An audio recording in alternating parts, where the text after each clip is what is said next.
반갑습니다. 박수 한번 쳐줘요. 네, 김남진입니다. 이렇게 2020년 새해가 밝았습니다. 그렇죠? 그 다음에 올해가 경자년이고 쥐의 해랍니다. 혹자가 이야기할 때 쥐가 지혜롭다 그러잖아요. 지혜롭다라고 표현을 했더라고요. 뿐만 아니라 끈기가 있다 이렇게 표현을 했는데, 원래 여러분들도 지금 1월 1년이 채 남지가 않았습니다. 생각해보면 벌써 헉 이렇게 생각하실 수가 있겠지만 1년이라는 시간이 안 남았습니다. 그 기간 동안 열심히 하셔갖고 여러분들이 원하는 목표가 뭐든지 간에 소기의 성과를 꼭 이루시기를 바라고 제가 그 조그마한 힘이라도, 아니면 조그마한 힘이 돼서는 안 되죠. 엄청난 힘이 될 수 있도록 노력하겠습니다. 뿐만 아니라 공부하는 과정에 궁금한 거 있으면 항상 눈치 보지 마시고 질문하세요. 우리 학생들이 항상 가르치는 사람한테 이렇게 이야기하죠. 교수님 바쁘신 것 같아서. 하나도 안 바빠요. 본 적 있습니까? 본 적 없잖아요. 누구든지 간에 바쁘면 여러분들이 아무리 급한 소식을 갖고 오더라도 저 바빠서 이렇게 손살에 쳐요. 그러니까 그런 눈치 보지 마시고 궁금한 거 있으면 항상 문의하고 바로바로 문제를 해결해 나갈 수 있도록 하셔야 될 것 같습니다. 되셨죠? 8페이지서부터 볼게요. 행동 지원의 이론적 배경 되어 있습니다. 행동 지원, 학교에 따라서는 행동 수정 이렇게 해서 배우고 있는 학교들이 있을 거예요. 그런데 지금 해당 단원을 배치하는 데 있어서 상당히 많은 고민을 했습니다. 무엇부터 여러분들에게 소개하는 게 가장 좋을까?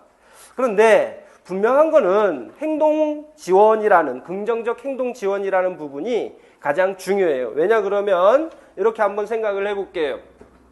우리는 지금 통합교육이라는 것을 상당히 강조한다. 맞죠? 통합교육이라는 것을 상당히 강조하는데, 통합교육의 종류를 이야기할 때 우리는 무엇을 이야기하냐 그러면 물리적 통합을 이야기를 합니다. 두 번째로 이거는 그냥 OT 비슷하게 다시 한번 또 이야기할 수가 있으니까 다음에 사회적 통합을 이야기를 하더란 말이죠. 다음에 교육과정적, 교수적 통합을 이야기를 합니다. 표현은 여러 가지가 있잖아요. 그렇죠? 이거 지금 모르신다라고 해서 이거 뭐야 라고 생각하실 필요가 없어요. 왜 긍정적 행동 지원이 중요한 것이냐, 그리고 시험에 나올 수밖에 없는 것이냐, 이걸 여러분들이 아셔야 돼. 그래서 물리적 통합 때문에 나왔던 게 뭐냐 그러면 보편적 설계라는 거잖아요.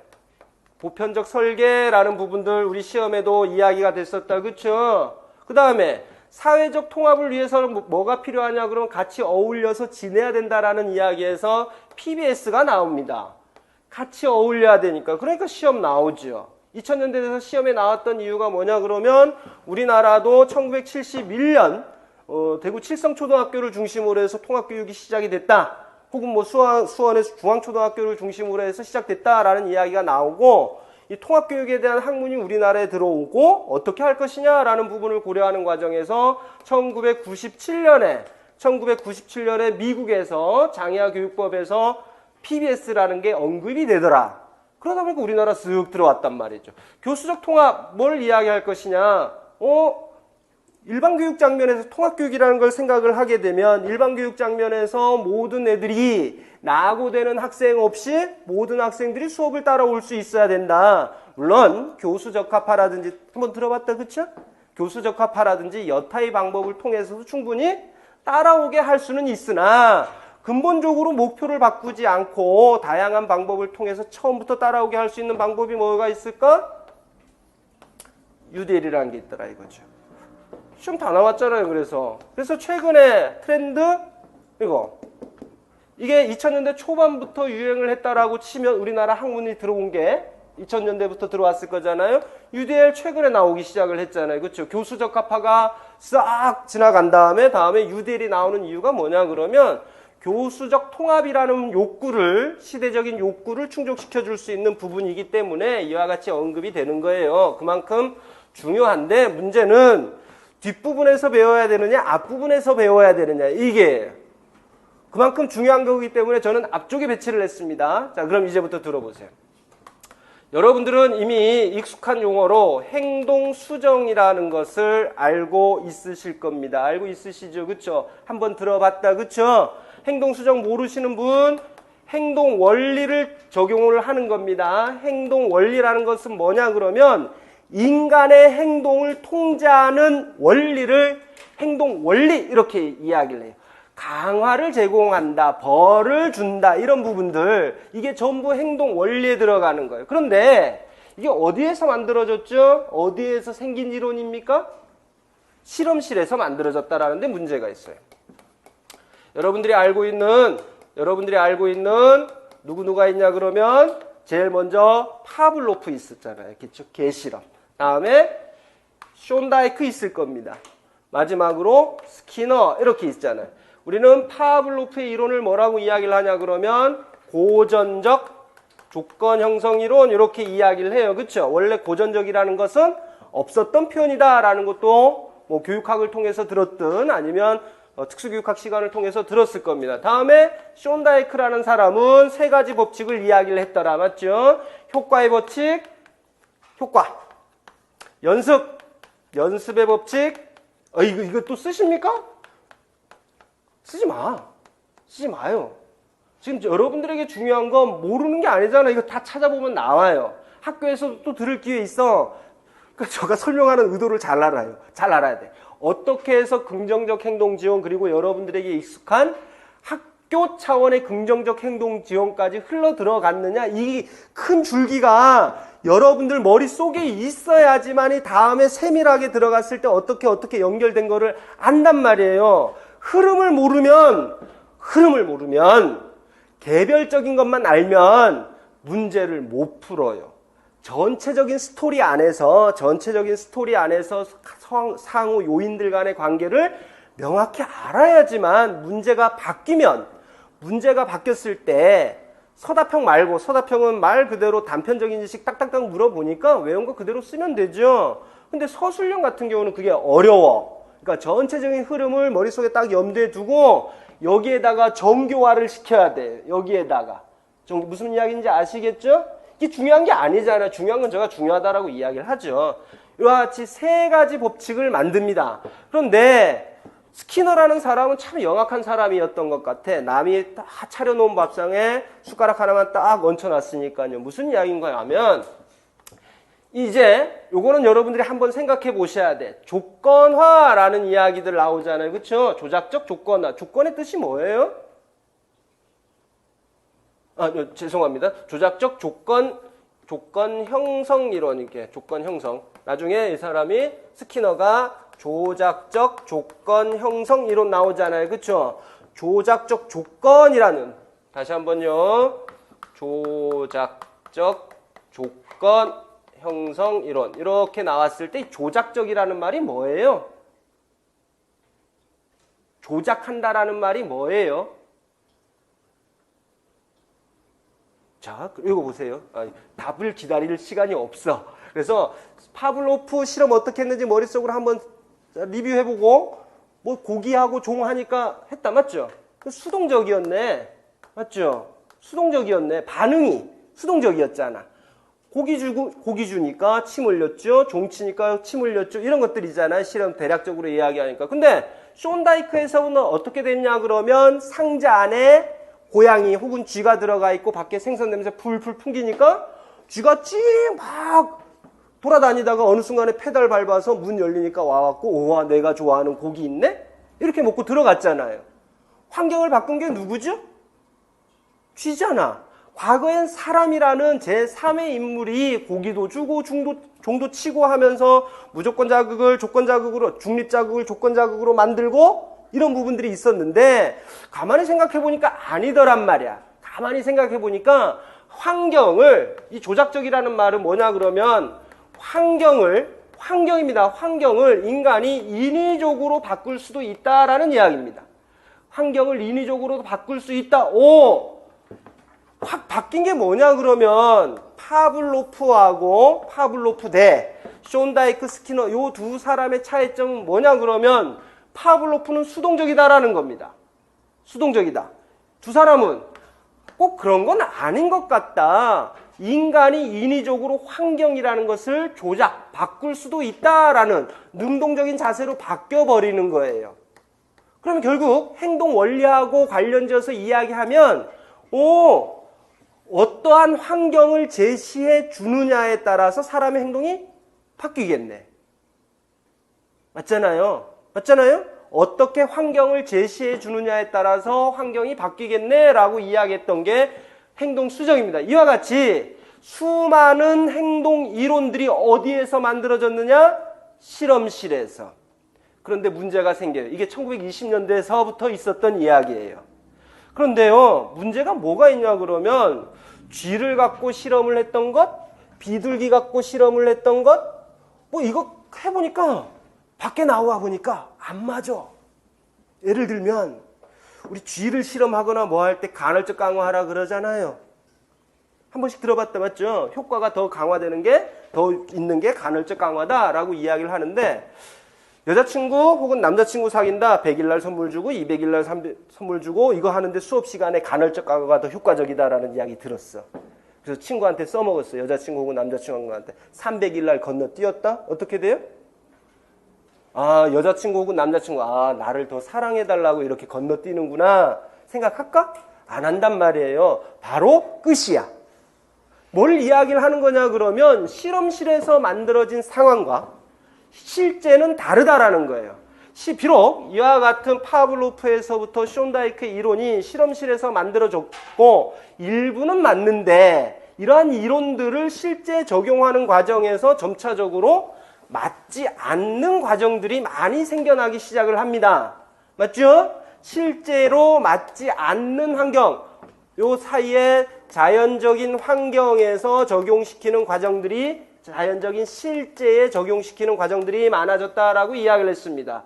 그러다 보니까 어떤 경우들이 생겼냐 그러면 동물은 거의 비슷하더란 말이죠. 근데 실제 적용하다 보니까 학자들이 든 생각, 사람은 다 다르잖아.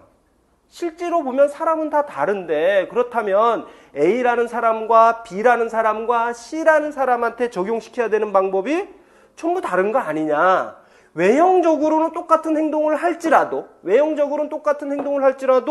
그 행동을 하는 근본적인 원인은 짐승이 아니기 때문에 다 달라질 수 있지 않겠느냐.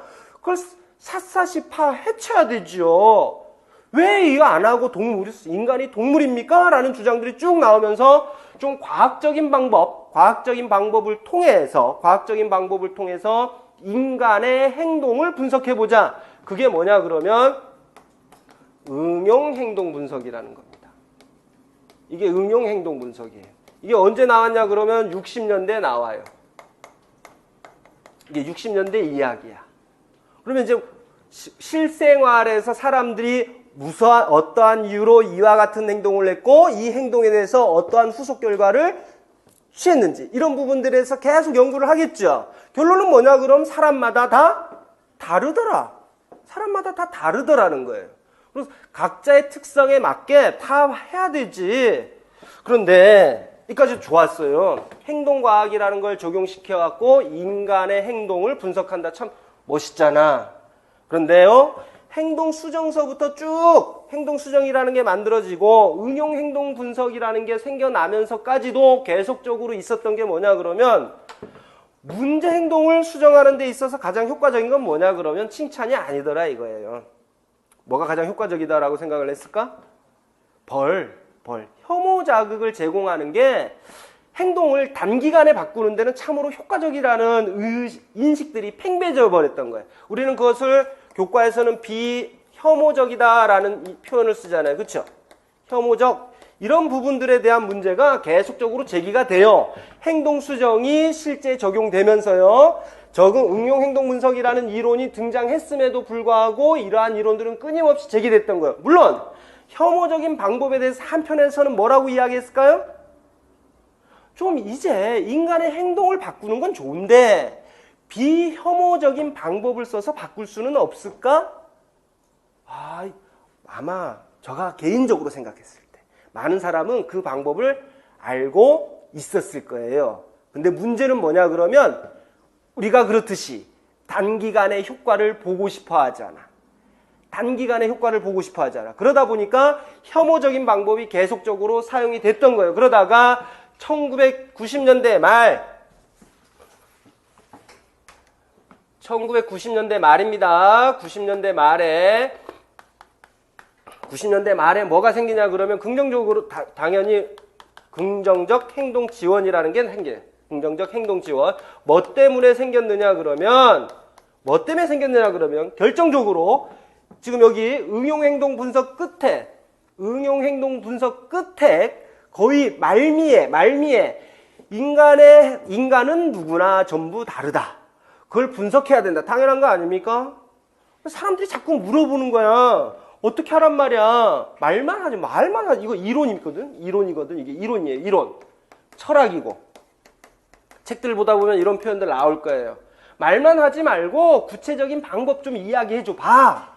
이거 계속적으로 제기를 했던 거예요. 그러다가 그래 말만 했는데 쉽게 만들어내겠습니까? 그 방법을. 그러다가 1990년대 가까이 되니까 뭐라는 것을 만들어내기 시작을 하냐 그러면 기능, 행동의 기능 평가라는 부분이 가능했던 겁니다. 이거 방법입니다. 행동의 기능 평가 뭐라고요? 행동의 기능 평가. 이 방법이 만들어져. 이 방법을 구안하게 됩니다. 그러다 보니까 행동수정 문제점이 있었죠. 그쵸? 혐오적인 방법 사용하더라. 이 방법을 극복하고 싶었는데 방법을 몰랐는데 응용행동 분석에서 개인마다 전부 차이가 있다. 그 차이를 극복시켜 줄 수 있는 방법, 관찰할 수 있는 방법, 이걸 찾아냈잖아요. 맞죠? 이걸 찾아내니까 얼마나 좋아. 그럼 됐어. 이제 그러면 개별 아동들 하나 전부 원인 파악하고 걔네들에게 적절한 중재를 제공을 해주면 될 것 같아.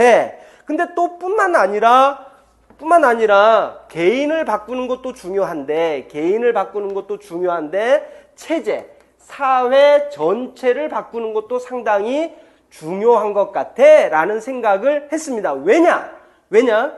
응용행동 분석은 지금까지 설명한 걸 토대로 해서 보니까 실제에서는 모든 개인은 다르다면서요. 맞죠?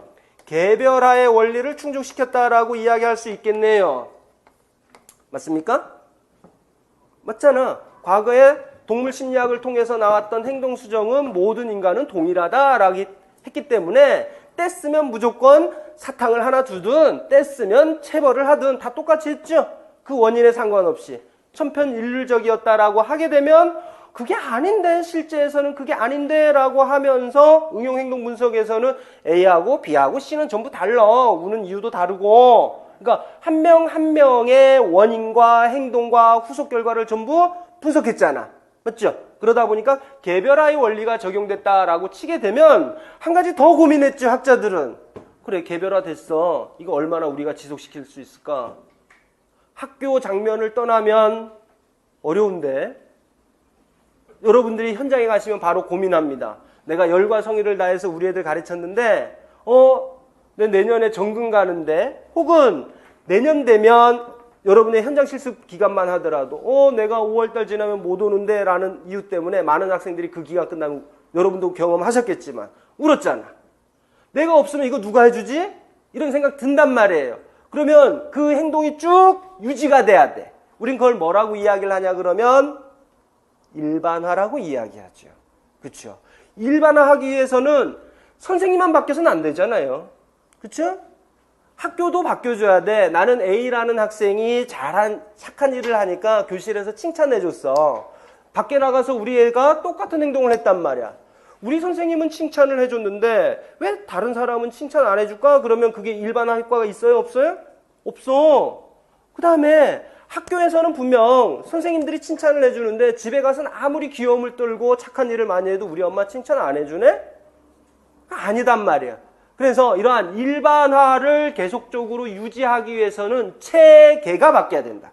시스템 전체가 바뀌어야 되겠다. 그래서 긍정적 행동 지원은 일반화라는 것을 강조하죠. 일반화. 왜 일반화가 강조되는지 아시겠죠? 응용행동 분석을 통해서 다 파악을 했어. 근본적인 원인까지 다 파악해갖고 이 녀석한테 어떻게 우리가 제공할 거야. 계획 다 수립을 했는데 이게 단편적으로 끝나버리면 안 되고 쭉 이어져야 되니까 쭉 이어지기 위한 하나의 방법으로 우리는 무엇을 고민한다고요? 체제가 전부 나와서 체제 전체를 이 학생의 문제 행동, 바르게 개선된 행동을 유지시켜 줄 수 있는 쪽으로 가는 게 맞다. 이렇게 될 수 있잖아요. 맞죠? 긍정적 행동 지원은 이렇게 해서 확립이 됩니다. 이게 확장이 이제 이게 가정에서 적용이 되느냐, 사회, 지역 사회에서 적용이 되느냐, 혹은 학교에서 적용이 되느냐에 따라서 이름이 달라져요. 그쵸? 근데 여러분들은 교사가 되실 분들이기 때문에 학교 장면에서 긍정적 행동 지원이 적용됐을 때를 중점적으로 배우고 있을 뿐이다. 그래서 여러분들이 주로 배우는 것은 뭐냐 그러면 학교 차원의 긍정적 행동 지원. 그래서 스쿨 와이드 PBS 이렇게 배운다라는 거예요. 이것만 중심으로 해서 배우죠. 그러다 보니까 학교 차원의 긍정적 행동 지원 이거 그대로 물려받는 겁니다. 이거 그대로 물려받는 거예요. 이 이론을 그대로 물려받다 보니까 체계가 어떻게 바뀌어야 되느냐 이런 부분들 아마 배우신 분도 있고 추후에 배워야 될 사항이기도 하죠. 이와 같은 일련의 과정을 통해서 행동 수정은 최종적으로 학교 차원의 긍정적 행동 지원까지 갑니다. 8페이지 보세요. 이게 대략적인 내용이에요. 스토리 이해되십니까? 스토리 충분히 이해를 하셔야 돼. 8페이지를 보시면 행동 수정 이야기가 나왔고 그 다음에 거기서 행동 수정을 이야기를 하면 스키너부터 시작이 된 거다라고 이야기를 하죠. 스키너가 행동 수정을 처음으로 이야기했던 사람은 아니에요. 용어가. 행동 수정이라는 용어를 처음으로 사용했던 사람은 누구냐 그러면 저 같은 사람, 저하고 꼭 닮은 꼴인 사람이 있어. 와트슨이라는 사람. 내가 여러분들 임용 합격을 원하십니까? 그래, 내가 다 만들어줄게. 이렇게 했잖아요. 그렇죠? 와트슨이라는 사람이 그렇게 이야기했잖아요. 판사 만들고 싶으세요? 저한테 보내세요. 저 판사 만들어 드릴게. 변호사? 에이, 어려운 거 없어. 내가 만들어주면 되지. 어떻게 한다고 했을까요? 그 사람은. 자극 주면 돼. 그에 맞는 자극 주면. 그러다가 실수를 했지요. 한 가지 실수를 한 게 뭐냐 그러면 이런 이야기는 하면 안 되는데 도둑을 만들 수도 있습니다. 해버려요. 도둑놈을 만들고 싶습니까? 그러면 도둑놈도 만들어 드릴 수 있습니다. 이렇게 해서 윤리적으로 비난을 받기도 했는데 와트슨이라는 사람이 처음으로 행동수정이라는 용어를 썼어요. 그러나 조금 전에 살펴봤듯이 파블로프에서부터 션다이크 스키너까지 왔을 때 파블로프가 전형적으로 생각했던 거하고 바뀌게끔 만들어준 사람이 션다이크였단 맞죠? 그쵸? 사람이 인위적으로 환경을 바꿔서도 강화를 받을 수 있다라는 부분을 이야기를 했었고 그 이론을 정교화한 사람이 스키너이기 때문에 많은 책에서 스키너를 행동수정을 이야기를 하면서 처음으로 스키너의 조작적 조건 형성 이론을 토대로 해서 만들어졌다. 이렇게 이야기를 합니다. 응용행동 분석 보세요. 조금 전에 제가 쭉 스토리 이야기할 때 뭐라고 이야기했냐 그러면 동물 심리학, 그러니까 실험실에서 구조화된 장면이 뭐예요? 어떤 거예요? 모든 상황을 통제시켜버린 장면입니다. 모든 상황을 통제시켜버린 장면, 실험실 장면 생각하시면 돼요. 그 상황에서 만들어진 거지만 실제 적용해보니까 안 되더라. 이러한 문제점, 모든 아동은 다르다라는 거잖아요. 그렇죠? 그래서 생겨난 개념이 응용행동분석이라는 겁니다. 응용행동분석. 그래서 응용행동분석은 A라는 아동과 B라는 아동, C라는 아동 전부 다르더라. 그래서 얘한테 자극을 줬을 때 행동은 어떻게 바뀌고 그 다음에 후속 결과는 얘한테 다시 또 어떠한 영향을 미치느냐 전부 객관적인 자료를 통해서 객관적으로 볼 수 있는 데이터를 만들어 보겠다. 방법을 만들어 보겠다라는 원리면서 철학 이렇게 생각을 하시면 됩니다. 근데 여러분들에게 한 가지 묻습니다. 쉼없이 이야기해 오셨을 건데 응용이라는 이야기가 뜻이 뭐예요?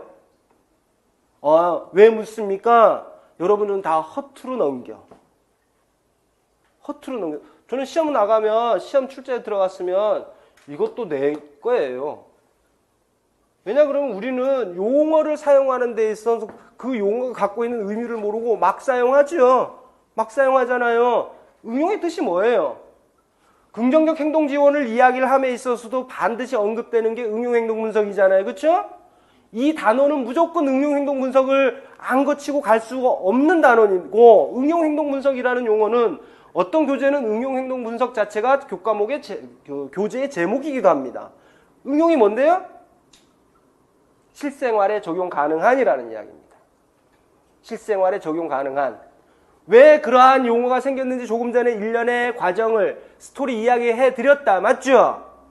기억하셔야 됩니다. 기억하셔야 됩니다. 왜 우리는 그냥 행동 분석이라고도 이야기 안 하고 응용 행동 분석이라고 이야기를 하느냐라는 부분은 여러분이 조금 전에 제가 이야기 드렸던 이 앞에서부터 끝까지 이야기했던 일련의 과정을 이해하지 못하시면 이게 도대체 무슨 이야기야 라는 의문점이 들 수밖에 없어요. 다음에 행동이라는 건 행동 끝까지 앞에서 살펴봤던 행동 수정에서부터 제일 마지막까지 살펴봤던 학교 차원의 긍정적 행동 지원까지를 지배하고 있는 패러다임이 뭐냐? 패러다임이 뭐예요? 우리나라에선 담론 이렇게 이야기를 하죠. 그렇죠? 패러다임이 뭡니까? 여러분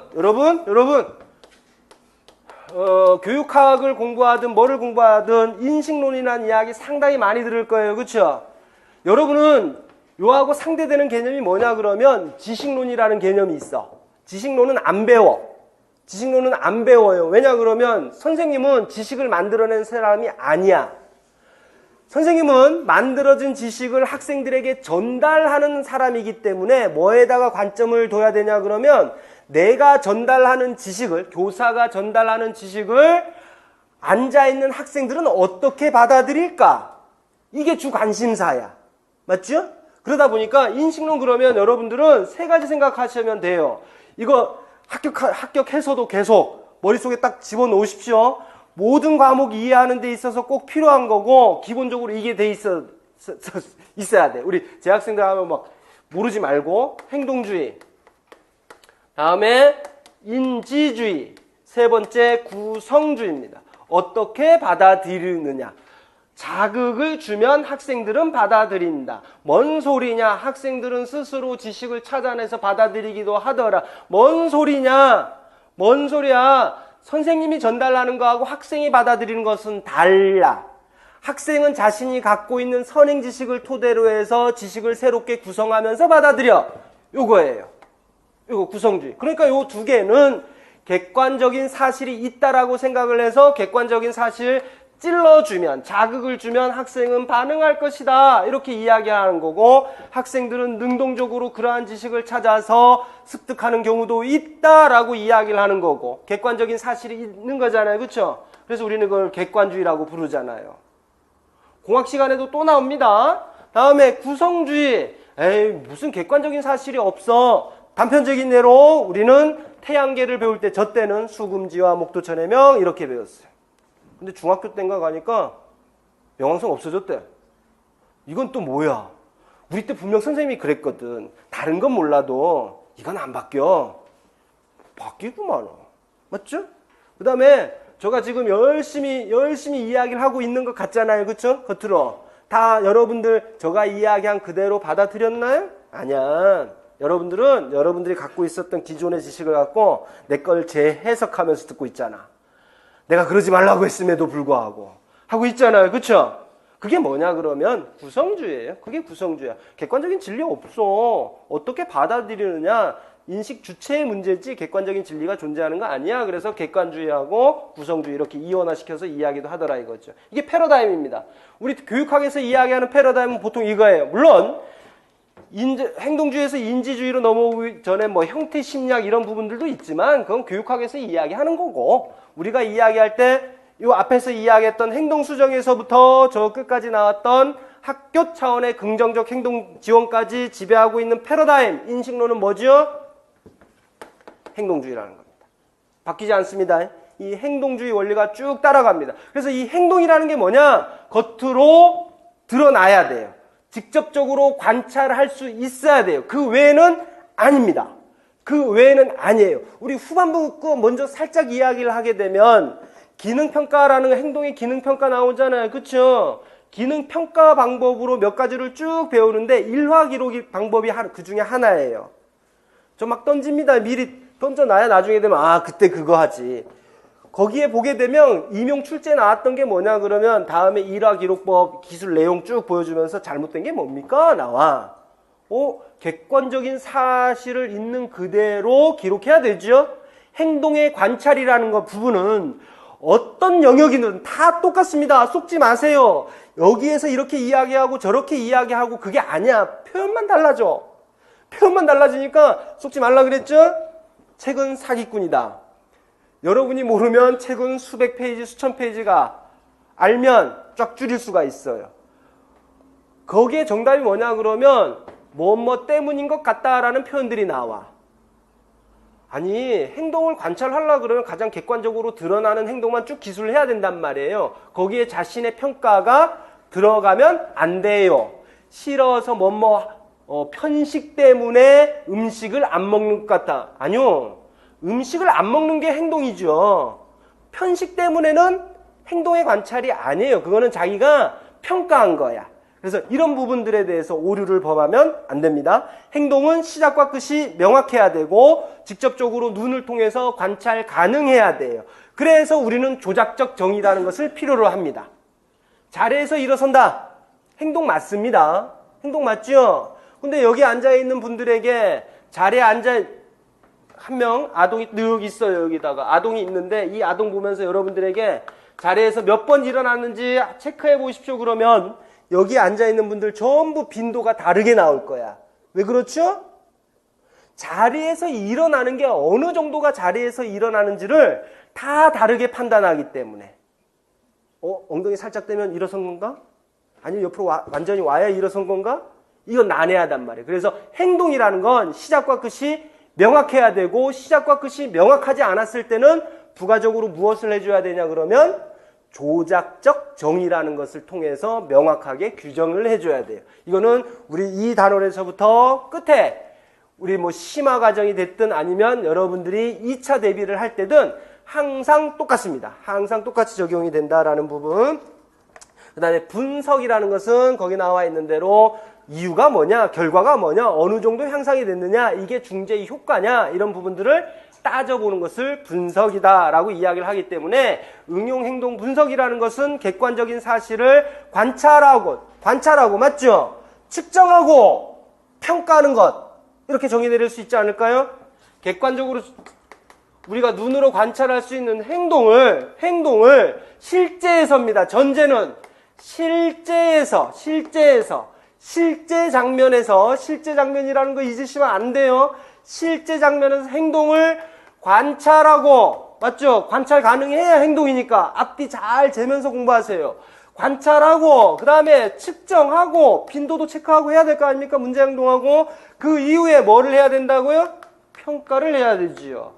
내가 중재를 제공을 했다라면 중재가 효과적이었는지 아닌지 문제 행동의 빈도가 감소했는지 줄었는지 아니면 지속시간이 줄어들었는지 이런 부분들을 평가하는 종합적 원리, 이론 이걸 뭐라고 이야기하느냐 조금 전에도 이야기했습니다만 원리, 이론 혹은 어떤 사람들은 철학 이렇게까지도 표현을 합니다. 이런 부분들을 우리는 뭐라고 한다고? 응용 행동 분석. 거듭 이야기합니다. 이거는 실험실에서 있었던 일을 실제 장면으로 적용하다 보니까 너무 차이가 나면서 생겨난 이론이다. 이렇게 이야기를 하고 있습니다. 그래서 거기에 보시게 되면 4번 보시게 되면 조금 전에 이야기했던 대로 행동의 관찰, 측정, 평가 방법을 추가한 것이다. 이렇게 이야기를 했죠. 그렇죠? 행동 원리는 행동 수정의 이론을 그대로 가져오는 거예요. 아셨습니까? 응용 행동 분석은 새로운 거, 만들어낸 거 있다 없다? 없다. 행동 원리와 관련해서는 없습니다. 이 행동을 어떻게 관찰할 것이냐, 측정할 것이냐, 평가할 것이냐에 대한 이론과 원리일 뿐 행동 원리는 이미 기존에 있었던 것, 기존에 있었던 거에다가 이게 추가된 것이다. 이렇게 정리를 하시면 될 겁니다. 그러다 보니까 응용 행동 분석의 특성을 몇 가지로 정리할 수 있겠죠. 응용행동분석 ABA 이렇게 이야기합니다. 응용행동분석 특성을 우리는 몇 가지로 이야기할 수 있을 겁니다. 첫 번째는 실용적이다라고 이야기할 수가 있겠습니다. 실용적. 왜 실용적이느냐? 거듭 이야기해왔지만 이거는 실험실 장면을 다루는 게 아니라 실제 장면을 다루는 겁니다. 실제 장면을 다루는 것만큼 실용적이다라고 이야기를 하고 있습니다. 두 번째, 행동 중심이다라고 이야기를 했습니다. 지금은 특성이라는 부분은 여러분들이 조금 전에 스토리를 기억하시면 자연스럽게 쭉 나와야 돼. 행동 특성, 행동 중심이다. 다른 거 안 합니다. 그렇죠? 오로지 관찰하고 측정하고 평가하는 건 뭐에 한해서? 행동에 한해서. 드러나는 행동에 한해서만 하겠다라는 겁니다. 세 번째, 객관적인 방법을 통해서 분석하겠다고 이야기를 했지 않습니까? 그렇죠? 응용 행동 분석, 객관적인 방법을 통해서 과학적으로 분석해내겠다라고 이야기를 했습니다. 네 번째 보면 기술적이다라고 이야기를 했는데 우리 공부하다 보니까 영어 나오면 좀 짜증나. 그러다 보니까 그냥 우리나라 말 그대로 해석을 해버리는데 기술적 그러니까 테크놀로지 생각하는 걸까? 아니에요. 테크놀로지가 아니라 요거를 있잖아요. 과학적인 방법을 통해서 다 분석한 거잖아요. 중재도 관찰하는 방법이라든지 측정하는 방법, 평가하는 방법이 상당히 과학적이다라고 했잖아요. 과학적이다라고 혹은 객관적이다라고 우리 학문에서 이야기하는 건 뭐냐 그러면 내가 했던 방법을 다른 사람도 똑같이 할 수 있게끔 해줘야 된다라는 거예요. 무슨 이야기인지 아셨습니까? 그러니까 여기에서 나오는 기술적이라는 표현은 뭐를 이야기를 하냐 그러면 더 쉽게 풀어서 설명을 하면 상세히 설명이 돼서 내가 아닌 그 누구라도 똑같이 여러분이 했던 거하고 똑같이 할 수 있도록 설명이 돼야 된다. 그 이야기입니다. 구체적인 설명이 이루어져야 된다라고 이야기를 합니다. 그 다음에 네 번째가 상당히 체계적이다. 다섯 번째가 체계적이다라는 부분을 이야기를 했는데 조금 전에 응용 행동 분석을 이야기를 하면서 원리고 이론이며 철학이다라고 이야기를 했습니다. 단순히 행동을 분석하는 데 있어서 관찰하고 측정하고 평가하는 데 있어서 행동주의 원리만 반영이 된 게 아니라 행동주의 원리만 반영된 게 아니라고 이야기할 게 아니라 단순히 눈으로 보고 수학적인 부분만 추가된 게 아니라 행동 이론도 추가가 된 거고요. 여러 가지 원리들이 전부 복합적으로 반영이 된 거기 때문에 어떻게 관찰할 것이냐? 관찰 방법 따로 또 존재하잖아요. 그렇죠? 어떻게 평가할 것이냐? 수학적으로 계산하는 것도 있잖아요. 이런 부분들이 다 어우러져 만들어지기 때문에 개념상으로 체계적이다. 이렇게 이야기를 하고 있는 겁니다. 다음에 효과적인 기법 추구한다라고 이야기를 했습니다. 응용 분석을 통해서 아동에게 실질적인 가치가 있는 기법을 찾아낼 수 있게끔 하지요. 아까 측정하고 평가까지 한다면서요. 그렇죠? 측정하고 평가까지 하니까 효과가 있다 없다? 그래서 효과가 있는 것만 걸러내면 되지요. 효과가 있는 것만 걸러내면 됩니다. 여기서 다시 한 번만 개념 확정해 볼까? 여기 보세요. A라는 중재 방법을 적용을 했어요. 중재 방법을 적용했더니 효과가 있는 경우가 있고 효과가 없는 경우도 생기겠죠. 그러면 긍정적 행동 지원을 하기 위해서 요 시스템 차원에서는 효과가 있는 자료들도 있고 효과가 없는 자료들도 싹 다 모을 거예요. 그 다음에 최종적으로 효과가 있는 것만 우리는 적용을 시킬 겁니다. 맞죠? 일련의 절차가 그렇게 진행이 돼요. 그러면 이렇게 효과가 있는 것만 실제로 적용을 시켜서 효과가 있는 것만 우리가 중재로서 적용을 시킨다. 풀어서 써주면 참으로 좋은데요. 학습장애아 교육과 행동지원 파트에서는 이걸 뭐라고 표현하냐 그러면 효과가 있고 효과가 없고 실제 적용해보니까 어떤 건 효과가 있더라, 어떤 건 효과가 없더라. 이거를 표현하는 방법이 실제에 기반한 혹은 증거에 기반한 이런 표현을 써요. 이게 똑같은 표현입니다. 증거에 기반한다. 혹은 또 똑같은 표현이 뭐냐 그러면 과학적으로 검증된 이 표현들이 실제 적용해봤더니 어떤 건 있고 어떤 건 없더라. 이해하셨잖아요. 그렇죠? 요 부분들을 표현을 풀어서 쓰지 않고 조금 있어 보이게 쓰는 표현들이 실제에 기반한 중재.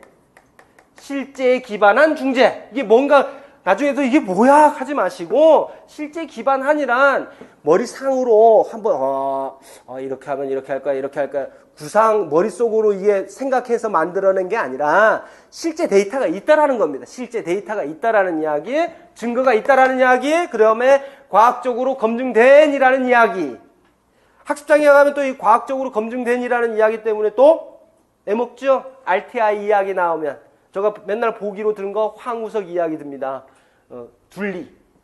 이게 또 젊은 세대는 둘리를 모르기 때문에 똑같은 표현이에요. 이제 실제에 기반한 이런 표현이 거기 보게 되면 효과적인 기법을 추구하게끔 해주죠. 그 이야기를 하고 있는 것. 마지막으로 일반화 효과를 지향한다라고 했습니다. 일반화 효과를 지향하지 일반화 효과가 아직까지 있는 건 아닙니다. 맞죠? 맞잖아요. 왜 이렇게 감히 이야기할 수 있지? 여러분 일반화가 가능하다라는 표현하고 만약에 표현이요. 일반화를 지향한다라는 표현이 나오면 여러분들은 그걸 정확하게 짚고 넘어가야 돼. 이게 쭉 정리를 하면서 기출문제도 저도 다 리뷰를 하잖아요. 어떤 내용 집어넣고 어떤 내용 빼고 심화 과정에서 다루고 이걸 정리를 하다 보니까 어떤 내용이 나왔냐 그러면 긍정적 행동 지원은 무엇을 초점으로 한다.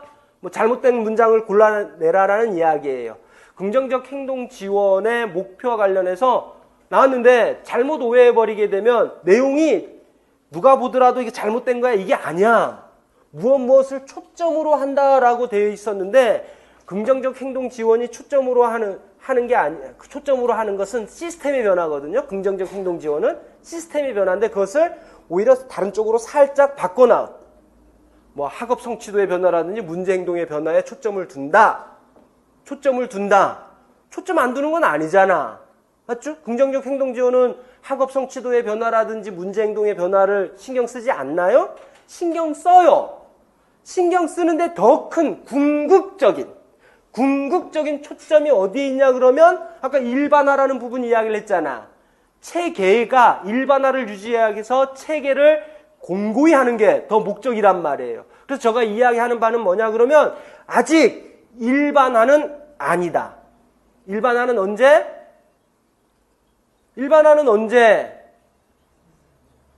긍정적 행동 지원 나와서 일반화가 된다 그랬잖아요. 왜 긍정적 행동 지원이 생겼느냐? 물론 고전적 행동 수정이 갖고 있는 비윤리성이라든지 인권의 문제 이런 부분들이 문제가 되긴 하지만 일반화시킬 필요가 있으니까 삶의 질 향상, 나의 삶의 질도 향상시켜야 되고 장애 아동을 둘러싼 주변 인물들에 대한 그것도 바꿔야 되니까 그렇게 이야기를 하는 거예요. 그래서 아직까지는 아니다. 지향한다라는 데다가 여러분들은 분명하게 방점을 찍고 알고 계셔야 됩니다. 다음에 긍정적 행동 지원이에요. 자, 그러면 경계를 다시 한번 지어봅시다, 여러분. 경계를 한번 지어봅시다. 여기까지 하고 잠깐 텀 뒀다가 또 이야기했다가 쉴 거야. 쉬었다가가 아니라 조금 정리하고 넘어갈 거예요. 조금 전에 시간 순서대로 정리할 때 보니까 이렇잖아요. 제일 먼저 뭐가 생겨났다고? 20년대 행동 수정이 생겨났다. 실제 적용하려고 하다 보니까 문제가 생기더라. 뭐가 생겨났다고요? 응용 행동 분석이 생겨났다. 이 응용 행동 분석은 이론이더라. 맞죠? 이제 일반화. 이거는 개별화 욕구 충족시켜 줬습니다. 맞죠? 개별화 욕구 충족시켜 줬고 아싸 이제 긍정적 행동 지원 나올 거라는 건 알잖아. 긍정적 행동 지원 나올 거라는 건 알잖아. 근데 뭐가 문제였냐 그러면 계속적으로 있어 왔었다 했습니다. 뭔가에 대한 요구는. 제발 고전적 행동 지원, 행동 수정에서 이야기했던 비혐오적인 방법 이용하지 마라. 혐오적인 방법 이용해서 아동들의 인권 짓누르는 거 하지 마라. 이런 부분들은 계속적으로 요구가 있어 왔다 그랬잖아요. 그래서 여러분은 어떻게 생각을 해야 되냐 그러면 이까지는 응용 행동 분석까지는 고전적 행동 수정입니다. 이까지가. 이원화해서 이야기해라 그러면 여기서부터가 긍정적 행동 지원이에요. 완전히 질이 달라. 그러면 긍정적 행동 지원은 조금 전에도 이야기했지만 행동 수정 처음부터 이야기했던 이러한 인권의 문제, 비혐오적인 방법을 사용하는 거에 대한 문제, 그 다음에 거기다가 이걸 극복할 수 있고, 맞죠? 극복할 수 있는 데다가 응용행동 분석 과정에서 생겨난 그 결과물들을 전부 흡수해서 생겨난 게 뭐라고요? 긍정적 행동 지원. 긍정적 행동 지원. 이 주장을 처음부터 했던 사람들의 고민을 시간이 지나면서 싹 다 해결해 준 거야. 사람마다 다르다. 그러면 뭔가를 해줘야 되는데 시스템도 바뀌고 다 해야 내가 대체 행동도 바뀔 건데 내가 혼자만 해서는 안 되더란 말이에요. 과거에는. 맞죠? 나 혼자만 열심히 하면 뭐해? 밖에 나가면 안 되니까. 근데 세월이 지나면서 긍정적 행동 지원이라는 이론을 이야기해 줄 수 있는 토대를 자연스럽게 싹 만들어 준 거야. 그러다 보니까 나중에 누가 이때는 이때다. 긍정적 행동 지원 그러면서 PBS가 딱 등장하더란 말이죠. 이렇게 되는 거예요. 되셨나요? 이까지가 고전적 행동 수정이라고 이야기했습니다. 분명히 이해하셔야 될 거. 됐습니까? 잠깐 텀을 두는 이유는 이게 쉬는 겸이에요. 이게 쉬는 겸. 텀을 두는 이유는 여러분들 학교 수업 시간 50분이잖아요. 50분 동안 계속 집중하시죠? 항상 집중력이 고조에 달해 있어갖고 항상 집중하시잖아. 맞죠? 그게 잘 안 돼요. 그게 더 잘 안 돼. 그 다음에 여러분들 인강도 들어보셨겠지만 인강 들을 땐 더 그렇잖아요. 그렇죠? 실질적으로 와서 교수자랑 커뮤니케이션 하는 것도 아니고 그러다 보니까 더욱 지루해요. 그러다 보니까 잠깐 쉬는 시간 겸해서 아까 정리했던 이유가 인강생들은 여기서 선생님 여기서 이거 잠깐 자르셔도 됩니다. 여기서 잘라버리세요. 여기서 잘랐다가 다시 시작하시면 돼요.